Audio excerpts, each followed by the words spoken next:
Here's how to create and run an HTML file in Sublime Text and preview it in your browser. Open Sublime Text and click File, then New File to create a blank document. Before typing anything, save the file first. Go to File, then Save As, choose your location, name the file with a .html extension such as index.html, and click Save. Saving first is important because it activates Sublime Text's HTML syntax highlighting and autocomplete from the start. Now type HTML in the empty file and press Tab. Sublime Text will automatically generate the full basic HTML structure, including doc type, HTML, head, and body tags. This is much faster than typing it manually.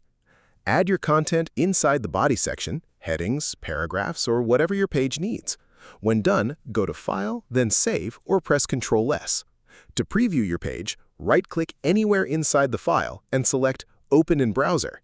Your default browser will open the file and render it as a live web page. Anytime you make changes, save with Ctrl+S, then refresh the browser with F5 to see the updated result instantly. If this helped you out, hit that subscribe button for more straight-to-the-point tutorials on step-by-click.